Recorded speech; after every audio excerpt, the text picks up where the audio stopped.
लोकसभा आम चुनाव के दौरान दुश्मन विरोधी पार्टियां हमारे पार्टी को, हमारे समाज को अंदर से तोड़ने की पूरी कोशिश करेंगे।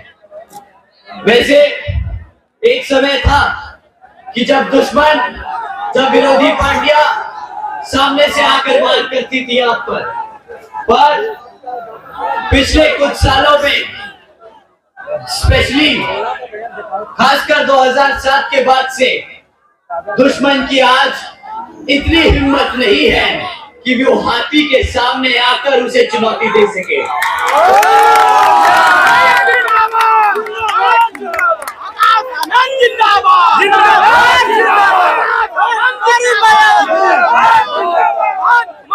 दुश्मन अपनी फितरत से तो बाज आएगा नहीं, वो फिर भी आपके बीच में रहकर आपको कमजोर करने की कोशिश करता रहेगा। साथियों, ये दुश्मन आजकल बेरूपिये की तरह आप लोगों के बीच में रहकर आप लोगों को गुमराह करने की कोशिश करता है। परंतु साथियों, आप लोगों को सिर्फ एक चीज याद रखनी है, सिर्फ एक चीज, कि अगर कोई भी आपकी पार्टी के अलावा, बहन जी के अलावा किसी और को वोट डालने को कहे तो आप समझ जाइएगा कि वो दुश्मन अपनी चाल चलने की कोशिश कर रहा है। तो मैं अपने सभी युवा से साथियों के बिहाफ पर बड़ी जिम्मेदारी से ये 4 लाइनें बोल रहा हूँ। और अगर हमारे बड़े बुजुर्ग इनसे इस चीज को मानते हैं तो इन लाइनों के बाद आप एक बार तेज से जय भीम का नारा लगाएंगे। साथियों, अगर कोई भी आपको बहन जी के अलावा, बहुजन समाज पार्टी के अलावा किसी और को वोट डालने को कहे तो वो साथियों बहन जी के खिलाफ, मान्यवर साहब के खिलाफ, बाबा साहब भीमराव अंबेडकर के खिलाफ, आपके बहुजन समाज के खिलाफ, आपके संविधान के खिलाफ है। मानते हैं साथियों? साथियों, जय भीम, जय भीम, जय भीम, जय भीम। आप सबने बाबा साहब अमर रहे। साथियों, मैं किसी एक पार्टी के बारे में आपको बताऊं, उससे पहले जो इन विभिन्न विरोधी दल हैं, जो इन्होंने आप लोगों के साथ विश्वासघात किया है, मैं उसके बारे में आप लोगों को पहले बताना चाहता हूं। साथियों, आपने इलेक्टोरल बॉन्ड्स के बारे में सुना है किस तरह इन धरना सेठों ने इन राजनीतिक दलों को खरीदकर आपके वोटों की सौदेदारी की है। सुना है आपने इसके बारे में? साथियों, अगर नहीं सुना तो मैं आपको इलेक्टोरल बॉन्ड्स के बारे में कुछ 2-4 बात बताना चाहता हूं। साथियों, पिछले 6 साल में 25 राजनीतिक दलों ने तकरीबन 16,500 करोड़ रुपए बड़े बड़े धरना सेठों की कंपनियों से इलेक्टोरल बॉन्ड्स के द्वारा चंदा लेने का काम किया है।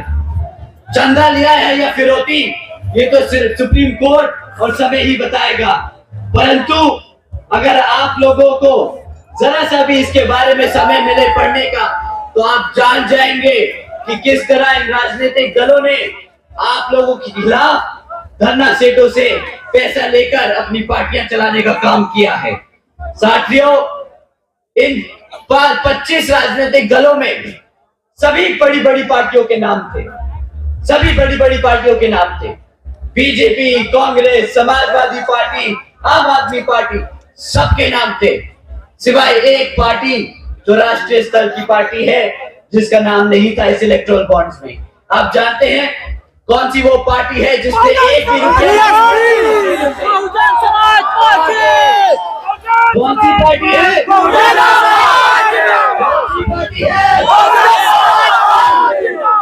साथियों, बहुजन समाज पार्टी केवल यहाँ उत्तर प्रदेश में ही नहीं बल्कि पूरे देश में बड़े बड़े पूंजीपतियों या धरना सेठों के धन बल से नहीं, बल्कि अपने समर्थकों, अपने मेहनत कश कार्यकर्ताओं के तन मन और धन से चलने वाली पार्टी है, जो आज की डेट में कोई पूरे देश में इसके अलावा ये लाइन नहीं कह सकता। साथियों, जिंदाबाद जिंदाबाद।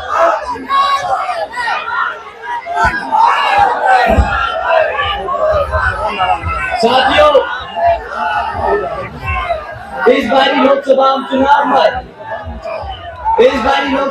चुनाव में हमारी तरह ही और भी विरोधी पार्टियां आप लोगों के बीच में आकर आपसे आपका वोट मांगने का काम करेंगी, और इनमें से इस बारी आपको अंधाधुंध किसी को भी एक बारी वोट नहीं देना। इस बारी आपको इन सबसे सवाल करना है कि भाई पिछले 10 साल से, स्पेशली बहुजन बीजेपी पिछले 10 साल से या केंद्र की सरकार में है, तो उसने बहुजन समाज के लिए पिछले 10 साल में क्या काम किया, इस बारी आपको उनसे इसके रिकॉर्ड के बारे में मांगना होगा। आपको उनसे रिकॉर्ड मांगना होगा कि पिछले 10 साल में तुमने हमारे समाज के लिए क्या किया। साथियों, और इस बारी भी वो आपके बीच में आकर रिकॉर्ड के नाम पर मीठी मीठी बातें करके इधर उधर की भटकाने की बात करेंगे।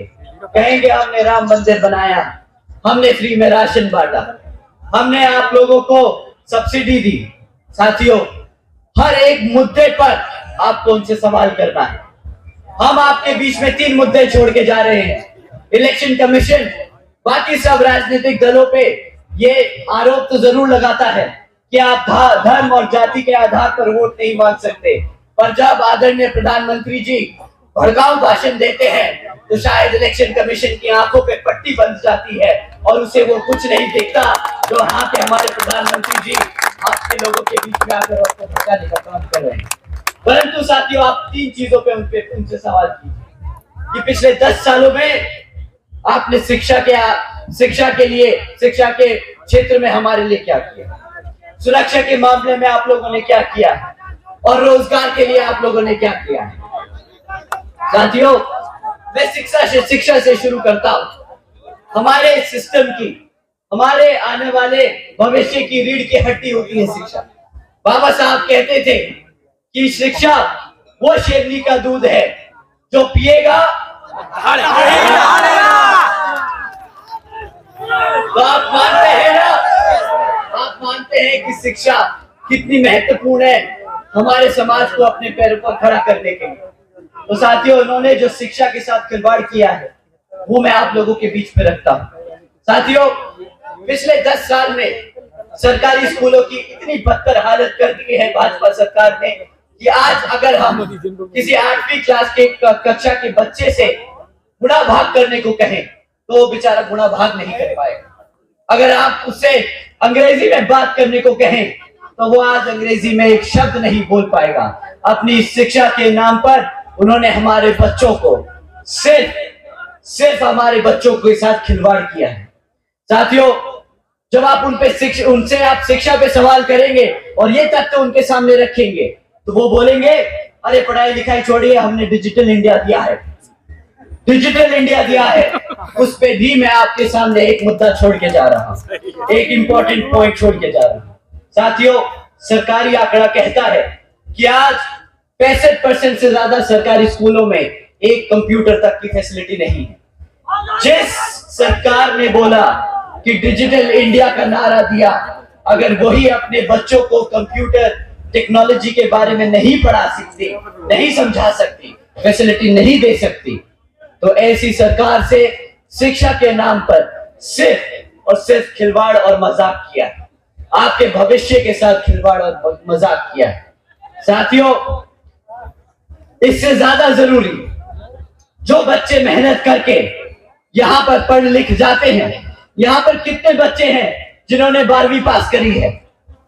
कितने बच्चे यहाँ पे ग्रेजुएशन कर चुके हैं? किसने पोस्ट ग्रेजुएशन करी है? पूरा पंडाल अपना हाथ उठाए खड़ा है। तो जब मैं आपसे ये बात करूंगा तो आप लोग शायद इस बात को समझेंगे। साथियों, शिक्षा के नाम पर सरकारी भर्ती के एग्जाम पेपर की लीक होने की खबरें सुनी है। बताइए सुनी कि नहीं सुनी?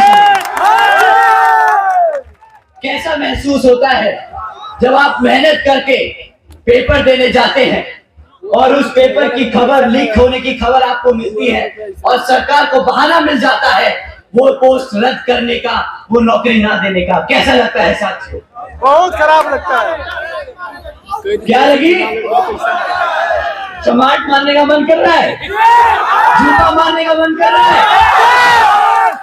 साथियों, नहीं चलेगा, नहीं चलेगा, नहीं चलेगा। आप बाबा साहब को भगवान मानते हो, बाबा साहब ने आपको वोट डालने की ताकत दी है। ये वोट ही इनको जूता मार मार के भगाएगा। इस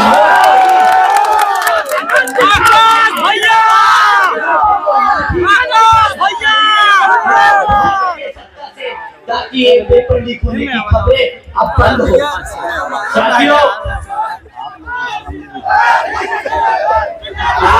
साथियों, अब बात करते हैं रोजगार की। आप इनसे पूछिएगा कि 2014 में आप मंच पे खड़े होकर पूरे देशवासियों को बता के गए थे कि हम सालाना 2 करोड़ नौकरी देंगे। 2 करोड़ नौकरी देने के नाम पर क्या दिया उन्होंने? यहाँ पर कितने साथी हैं जिनके दूर के रिश्तेदारों में भी कभी नौकरी लगी हो पिछले 10 साल में? कोई नहीं है। पकौड़ा तलने का आता, पकौड़ा तलने को रोजगार मोदी जी खोल दिए। अभी तो वो आपको पकौड़ा तलने की न्याय से दे के गए हैं, बाद में कटोरा भी थमा देंगे, बोले भीख मांग लो, ये भी रोजगार वो भीख मांगे चला जाए। साथियों, आज 30% से ज्यादा युवा, 30% से ज्यादा पढ़ा लिखा युवा बेरोजगार घूम रहा है। पर ये मजबूरी नहीं है कि रोजगार नहीं दिया जा सकता, ये इनकी मानसिकता है। ये लोग चाहते नहीं कि हमारा युवा कभी पढ़े लिखे, कभी रोजगार में जाए। ऐसा नहीं कि भारत में नौकरियां खत्म हो गई। साथियों, सरकारी अगर आंकड़े उठाएं तो सेंट्रल गवर्नमेंट में ही 30 लाख से ज्यादा पद खाली पड़े हैं। अगर ये चाहे तो कल वो पद भर के 30 लाख युवाओं को नौकरी दे सकते हैं, परंतु देंगे नहीं, देंगे नहीं। अगर आपको नौकरी मिल गई तो रिजर्वेशन भी मिल जाएगा, आपकी जेब में पैसा भी आ जाएगा, आप अपने हकों के लिए लड़ भी पाओगे। पर ये आपको गरीब रखना चाहते हैं, आपको आपके संवैधानिक अधिकारों से दूर रखना चाहते हैं। ये चाहते हैं आप उनके गुलाम बन के रहें। साथियों, ये वो सरकार है जिसने जब बाबा साहब को बाबा साहब को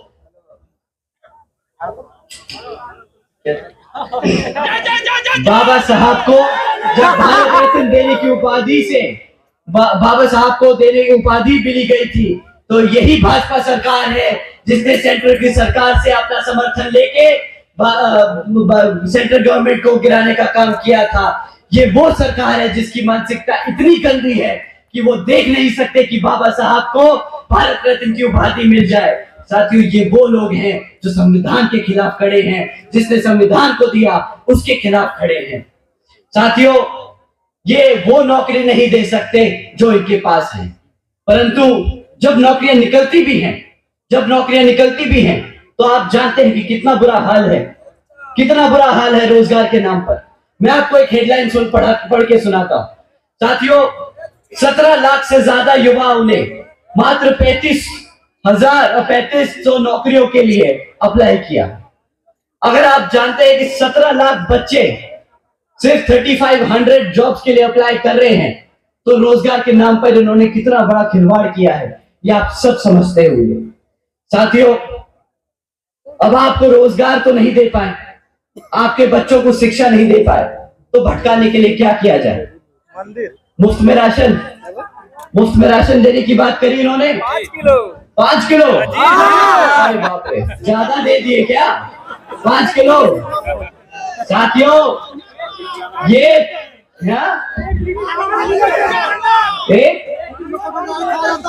कार्ड भी देते हैं। आपको बताएं, अगर आप रोजगार में होते तो ये सब की भीख मांगने की जरूरत नहीं पड़ती आप लोगों को। इन्होंने क्या किया? इन्हें बड़े गर्व से आके मंच पे खड़े होके बोला हम 80 करोड़ जनता को मुफ्त में राशन देने का काम कर रहे हैं। तुम मुझे नौकरी जो राशन कार्ड अपने घर रखो। हमारी माँ कुछ बोल रही है जी।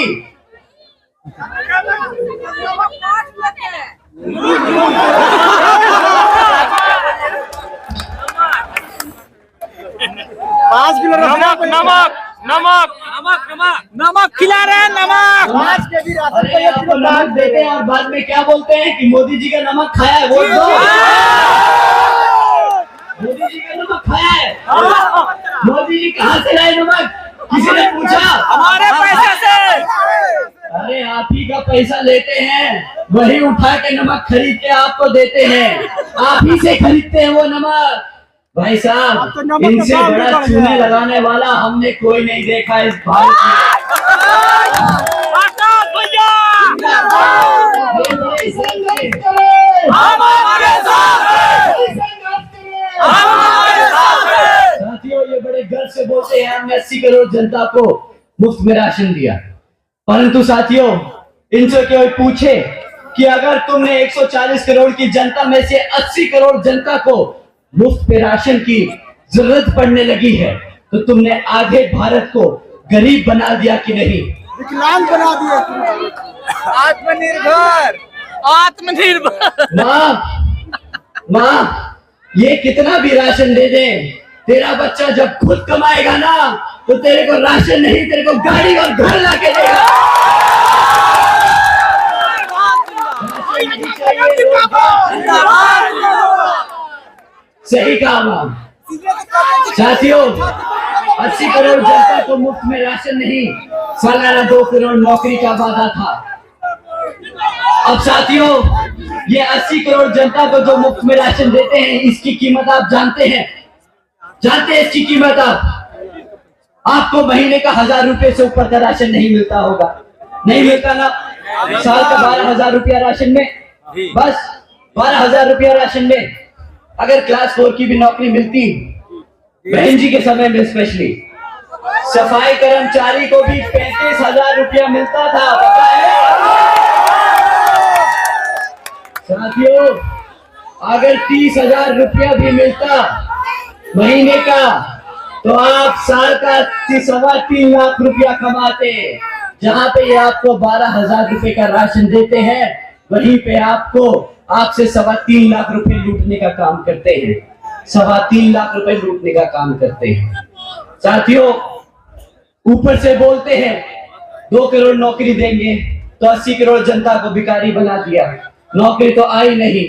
फिर बोलते हैं कि नमक खाया है मोदी जी का तो वोट दीजिए, तो वो नमक भी आप ही का पैसा लेते हैं और उसी से खरीद के आपको देते हैं, तो वो भी एक नया जुमला बना रखा है।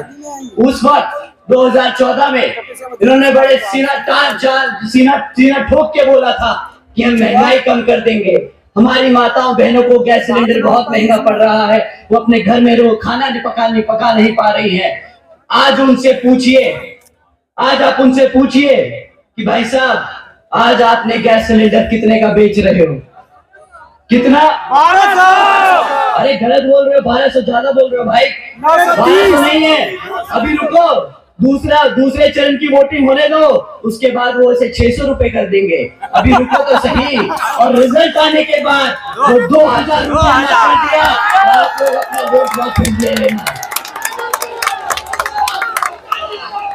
साथियों इन लोगों से बड़ा झूठा, इन लोगों से ज्यादा बड़ा फरेबी हमने इस भारत में कभी नहीं देखा है।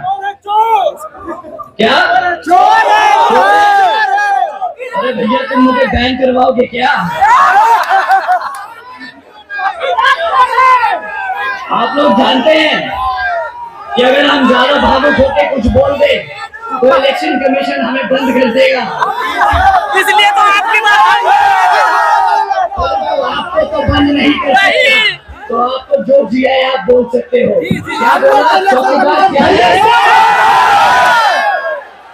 भैया संघर्ष करें, हम हमारे साथ हैं। चप्पा टूट उठेगा, भीम के नारों से। चप्पा टूट उठेगा, भीम के नारों से। चप्पा टूट उठेगा, भीम के नारों से। होंगे, अभी कुछ दिन पहले भाजपा के एक बहुत बड़े नेता ने अपने मंच से ये कहा था कि भाई आप लोग भाजपा की सरकार को, खासकर यूपी में बुलडोजर की सरकार बोल बोल कर बदनाम कर रहे हो। अब हमें समझ आता है कि हम उन नेता का नाम नहीं ले सकते, परंतु हम ये तो जरूर समझते हैं कि बुलडोजर की सरकार तो हम ही बोल रहे थे। तो उन्होंने हमें कहा कि भाई अपनी आंखें खोल के देखो, यूपी में बुलडोजर की नहीं तरक्की की सरकार चल रही है। हमने लगा कि शायद ही हम किसी और दुनिया में जी रहे हैं जहां पर बुलडोजर की मदद से गरीबों के घर उजाड़े गए, शायद वो गलत होगा। तो हमने उनकी कही भी बात को माना। उन्होंने कहा अपनी आंखें खोल के देखो और देखो यूपी कितना तरक्की कर रहा है। हमने आंखें खोली। वो हमारे बड़े हैं, हमारे बड़े नेता हैं, सीनियर है, तो हमने बात मानी। हमने आंखें खोली और देखा कि पिछले 1 साल में उत्तर प्रदेश में ही अकेले 65,000 से ज्यादा हमारी बहन बेटियों पे अत्याचार के केस दर्ज हुए। देखा हमने 1 साल में क्या हुआ है। यही नहीं, बुलडोजर की सरकार नहीं है साथियों। इसी क्रम में मैंने सोचा शायद ये नहीं कुछ और होगा। तो फिर हमने देखा कि पिछले 1 साल में यहाँ पर यूपी में 400 से ज्यादा किसान भाइयों ने अपनी जान ले ली इनकी सरकार की गलत नीतियों के चलते हुए।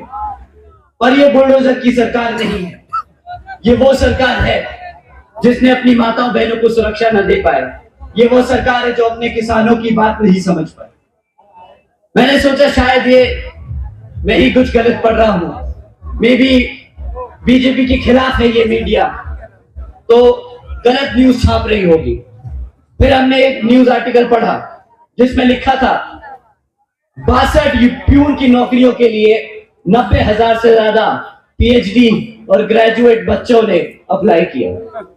मुझे लगा कि शायद ये भी गलत खबर होगी, परंतु जब और थोड़ा सा जांच पड़ताल करी तो पता चला यूपी में 40% 5 साल से कम उम्र के बच्चे कुपोषण के शिकार हैं। ये भी हकीकत है। यूपी देश में नंबर 1 है अपने बच्चों के खिलाफ यौन शोषण के मामलों में। साथियों, हमारी बहन बेटियों के खिलाफ सबसे ज्यादा केस यहाँ यूपी में दर्ज किए जा रहे हैं।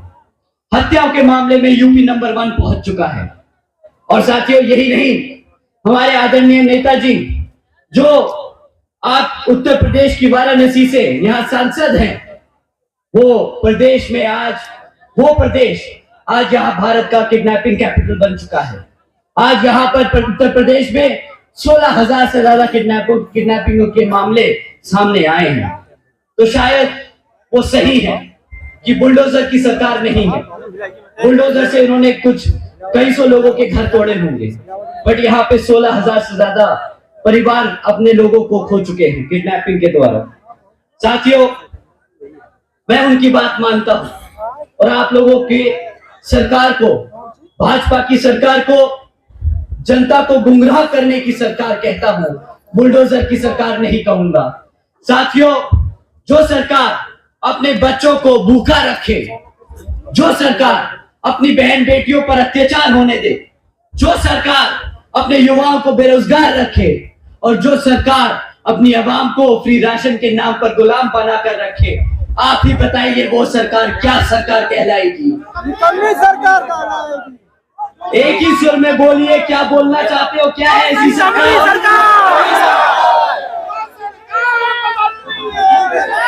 कौन सी सरकार है? वो सरकार बदलनी है, सरकार निकलनी है, वो सरकार बदलनी है। हम हमारे साथ हैं, हम हमारे साथ हैं। तो साथियों, आपने बोला ये सरकार क्या है? निकम्मी है। हम नहीं बोल सकते ना, माफ कीजिएगा। साथियों, ये सरकार ने 2 करोड़ नौकरी देने का वादा किया था, वो नहीं आया। अग्निवीर योजना चलाई, उसके द्वारा भी इन्होंने हमारे युवा साथियों के साथ मजाक किया। जवान होने से पहले, अरे तुम्हारे जवान से छोड़ो, तुम्हारी शादी होने से पहले रिटायरमेंट अग्निवीर कि नोटबंदी करके काला धन लाएंगे, विदेशों से काला धन लाएंगे और जनता के हर एक व्यक्ति को 15 लाख रुपए देंगे। 15 लाख रुपए आया क्या? 15 रुपए नहीं आया। बैंक वाले ना अलग से कार्ड भी लिया सर जी। 15 रुपया भी नहीं आया। कोई बात नहीं, दे रहे ना राशन वो, तुम काहे नुकसान में परेशान हो रहे हो?